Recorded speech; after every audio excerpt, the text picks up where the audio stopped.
आज लोकसभा में वक्फ संशोधन विधेयक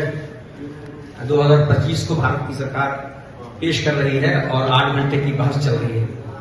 बहस के बाद उसमें जो सदन का निर्णय होगा वो आप सबके सामने होगा। हम जन स्वराज की तरफ से यहाँ मौजूद हैं और ये आपको बताना चाहते हैं कि जो ये वक्फ संशोधन विधेयक लाया गया है वो भारत के संविधान की आत्मा को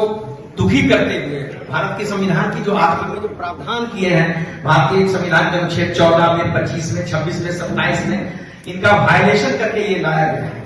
मैं आपको पहले बता दूं ब्रीफ की वक्फ का अर्थ होता है प्रॉपर्टी ऑफ गॉड, दैवीय संपदा, ईश्वर की संपदा। और ईश्वर की संपदा तो वही होती है जो हमारे पूर्वजों ने, बाप ने, दादा ने, या जिनको बाल बच्चा नहीं था उसके बाद बड़ी प्रॉपर्टी थे, उन्होंने उस संपत्ति को ईश्वर के नाम पर दान कर दिया कि इससे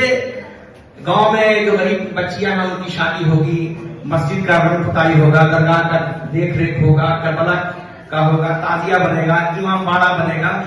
गांव में कुआं खुदाई का काम होगा, मुसाफिरों की सेवा होगी। इस तरह जन कल्याण के कामों के लिए वक्फ का प्रावधान किया गया था।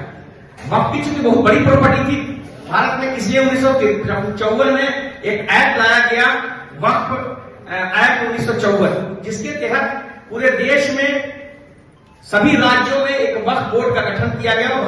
केंद्रीय स्तर पर सेंट्रल वक्फ काउंसिल का गठन किया गया ताकि इनका प्रबंधन हो सके।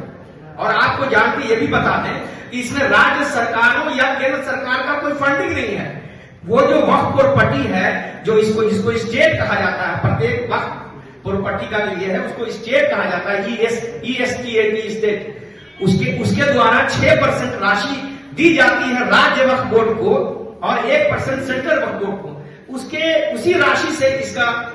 प्रबंधन होता है। तो हमारा जन स्वराज पार्टी का ये मानना है कि ये जो विधेयक लाया गया है ये वोट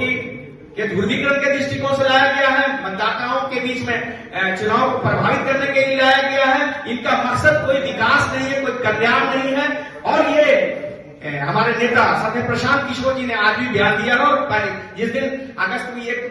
लोकसभा में लाया गया था उस समय भी हमारे नेता सत्य प्रशांत किशोर जी ने कहा था कि हमारे देश के जो राष्ट्रपिता महात्मा गांधी और अन्य पूर्वजों ने जिन देश को अपने संघर्षों से, खून से इस देश को आजाद किया था, उन्होंने समाज के सभी वर्ग के लोगों को आश्वासन दिया था कि जो आपकी